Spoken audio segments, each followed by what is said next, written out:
Coached by Joe Essen, the Bathurst Dixxie Schooners went undefeated during the round-robin portion of the 1981 New Brunswick Intermediate A Fastball Championships, setting up a meeting with the powerful St. John Royals in the New Brunswick Championship Final.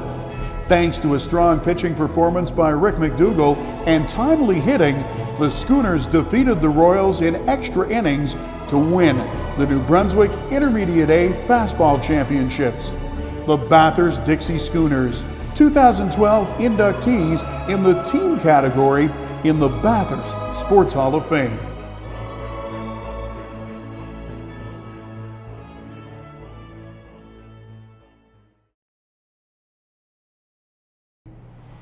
I think around 76, 75, 76, that's when Vic Sportsman came together, and that's where the team got to be pretty strong.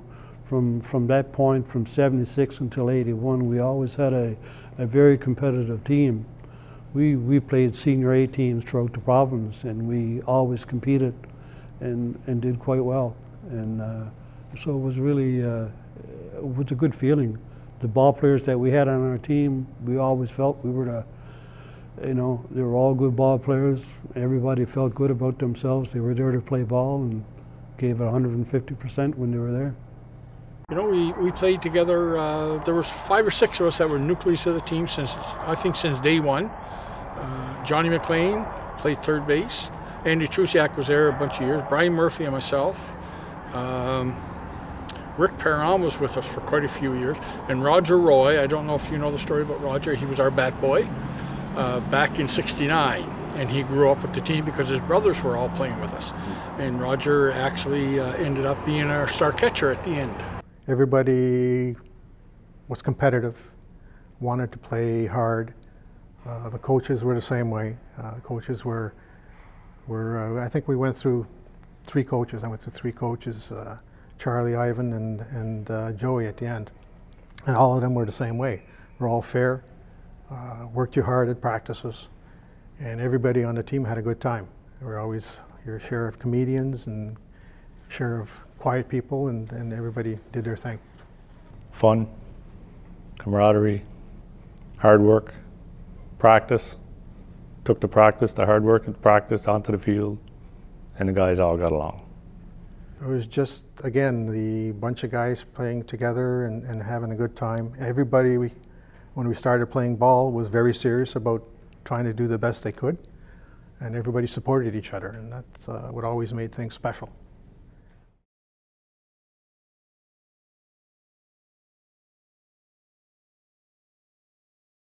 Well, it was hard to coach a team like this because it was more of I'm going to say an all-star team, you know, because we used to go down to Newcastle, Logieville, and St. Margaret's, and Nelson. That was the league that we were in. So we would go down, let's say Tuesday night, we would have to go, let's say, to Newcastle and play a doubleheader. Well, I had 14 ball players, and they were all good, but try to put 9 in the lineup. Luckily, we had a doubleheader, so I could take, and still play the other 5. So, it wasn't like, you took a ball player and didn't play them, for 2 or 3 games. Everybody played every game. So, that was a good part about it. But there were so many, I'm not going to call them stars, but good players on the team. It was hard to make a good lineup. Brian was a sneaky pitcher. He didn't really overpower you, but he had stuff. Ricky Perron, another jokester. Yeah, not too many people would throw you knuckleballs from shortstop when you're playing first base, but it was every once in a while I'd be playing first and maybe not the fastest runner coming down the baseline, and Ricky'd throw me a knuckleball, and that ball's coming in, and I'd just look at him and say, "You bleep bleep." We leave it at that. When I think about Mike McDonald, I think about his mustache and long hair. He was a funny guy, but again, he was a great infielder. He could really make some really good plays. Dave McDonald. Another super ball player. Dave was a great catcher. Didn't matter where you put Dave on the ball field, he played his position well.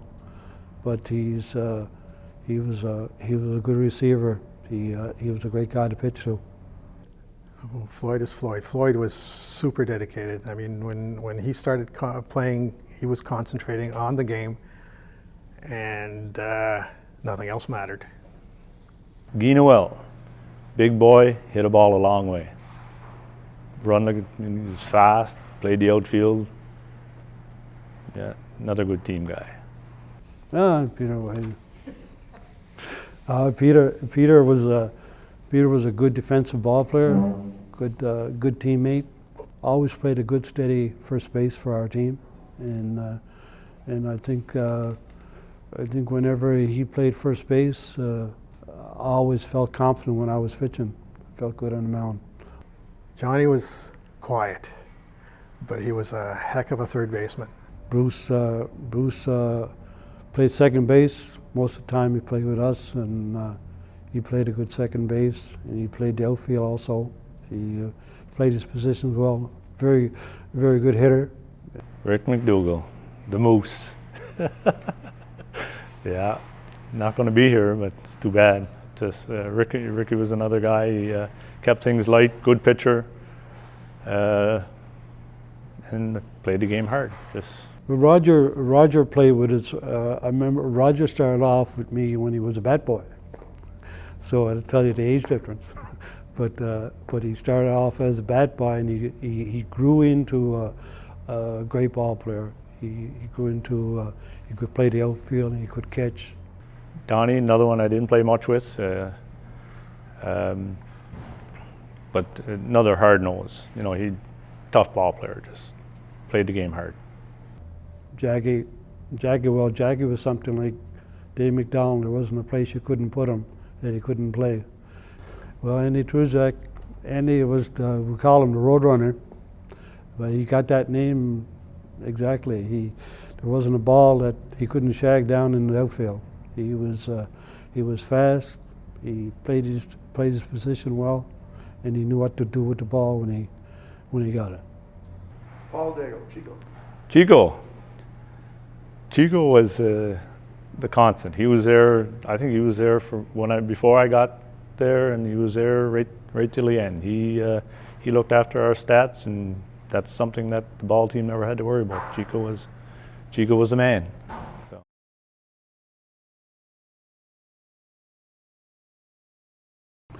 Yeah, that was an experience. I played a lot of ball in my lifetime, but I think that was quite a feeling. Just to walk in there and have the doors slamming behind you, a pretty eerie feeling. But anyway, the second game was starting, and the umpire came out, who was an inmate, and so he gave Floyd the ball and said, good game. So he got walking away, and Floyd, looking at the ball. It was a brand new ball, so Floyd picked up some dirt and he scuffed up the ball a little, to make it better to hold on to. And the umpire saw it, and he came out and he threw Floyd out of the game for scuffing up government property. And we couldn't believe it, and we thought it was a joke, but there was no way this man, he wasn't going to let Floyd pitch, So Floyd walked off the field, and he never did get back in the game. When you're there, like you was talking to the umpire, and I think he was in for an armed robbery or something like that, and I hate to put these guys on record, but that Ambrose fella there from Moncton there, he was the announcer, and I think the pitcher for them, he was from Lewis from Newcastle Chatham area, and he pitched both games. And what I remember about him was the pipes on him. I mean, he had I think they were bigger than my thighs. And before the game, we were told, no rough stuff, like don't slide into second base and try to take the second baseman out, because you don't know what he's in there for. This guy was on first, and of course in fastball, it's stealing, bunting, stuff like that. So the pitch went in, and the guy took off for second. Catcher threw the ball to second. Dougie caught it, tagged him. Buddy went in head first, and he tagged him on the face. And Dougie just went, ooh, and kind of everything seemed to get a little tense, and Buddy got up and put his arm around Dougie. He said, don't worry about it. Don't worry about it, Buddy. He says, we're here to play ball. He said. It was a special thing. I didn't feel good when I was in there, But the only problem that bothered me a lot is I don't know why everybody here knew Floyd Glant. I couldn't figure that one out. But anyway.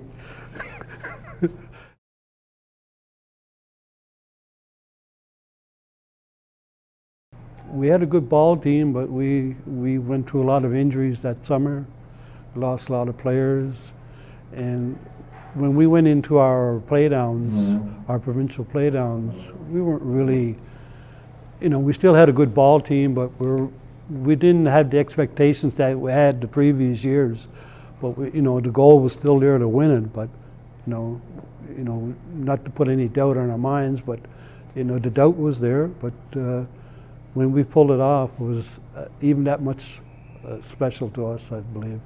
That first game we played against St. John, I had pitched the first game against St. John, and it was a close game, and we ended up losing that game 3-1.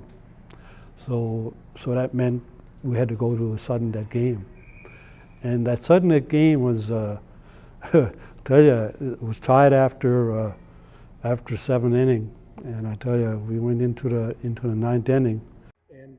Then it was Rick's turn up at bat, 2 out, nobody on, and my decision was to leave him in or put somebody else in. I didn't have that many other players to play because they were all tired. I even thought of myself going in, but then I said, well, I'm going to give Rick a chance, and Rick's not a bad hitter, and Rick happened to hit a triple, and we were just, this is great.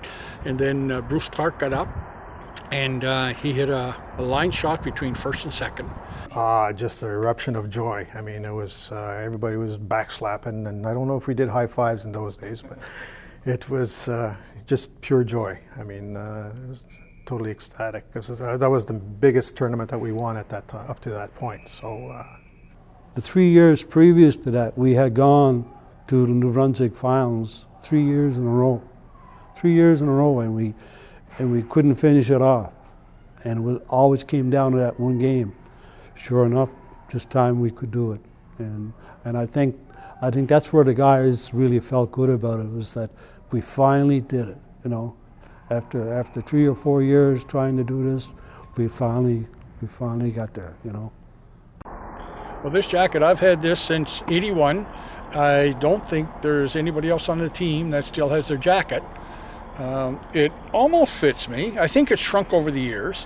But I wear it, maybe every 2 or 3 years. I see it in the closet, I put it on, see if it still fits. And I don't know why I never got rid of it. It's a great thing to own and keep over the years. So.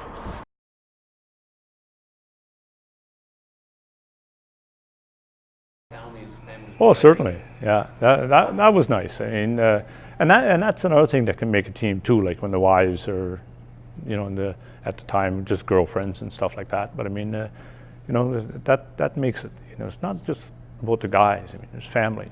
And put it this way: you're playing sometimes 2 or 3 games a week, and you're practicing 2 or 3 days a week. They put up with a lot, and you have to thank them for that. We had our third baseman. We went up to New Richmond, and we played in a tournament up there, and we had a campfire going one night, and anyway, we were running short of wood, and our third baseman, next thing he'd take off, and he can't always come back with a pile of wood. Kept the fire going until about 1 in the morning. So anyway, the next day, we got up, anyway, we were given a summons to get off the campground. Anyway, our third baseman ripped down a fence. That's where he was getting all the wood. We were playing in Gagetown in provincial playdowns, and we had a center fielder by the name of Elwha Fournette. Now, Elwha had a great arm. He wasn't as good as Guy Noel, who played with us, but Elwha had a great arm, and somebody hit the ball deep center field, and it was over Elwha's head, and he went and picked it up, and he started to, throw it in, and we were yelling, home, home. And as the player was touching second base, going to third, Elwha threw this thing, a bullet. It went over second base, it went over the backstop, it went in the parking lot. C, D, E, F in the parking lot. I said he had a good arm, I didn't say it was accurate. There was one story about, we went to PEI, and all the boys were sitting around, and anyway, my two girls over in the corner, and here was Dave McDonald and Mike McDonald. They're over there flipping cab bottles.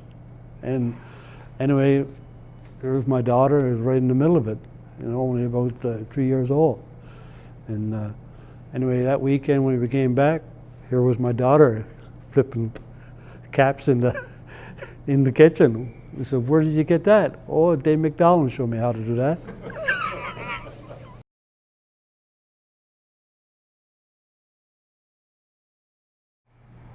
Well, at first it didn't really sink in like it, but I went over and talked to Brian about it and stuff like that, and got pretty excited about it after a while. It's quite an honor. It is. It's like I said, 30 years later, you look back at all the hard work you did and all the fun you had, and then finally this comes along. It's pretty nice. Quite an honor.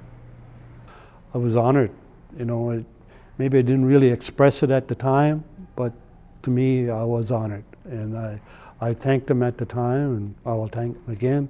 So finally, when Brian phoned me and told me, I was really surprised, and I didn't realize until a couple of days after, when I was talking to some other ball players, notifying them that we were inducted, especially 3 in our area here in Moncton area, and they were quite surprised because they didn't know what was going on. And well, it's going to come eventually. I hope it comes before I go. So I kind of just left it like that, and then when I got that phone call, it was really special. Really special. And My first impression was, I talked to Brian. I said, "You're kidding! After all these years, we're finally in." And then it just settled in that, hey, 31 years later, we finally made it, and a few memories started coming to me right away, and said, wow. I started feeling pretty good about myself.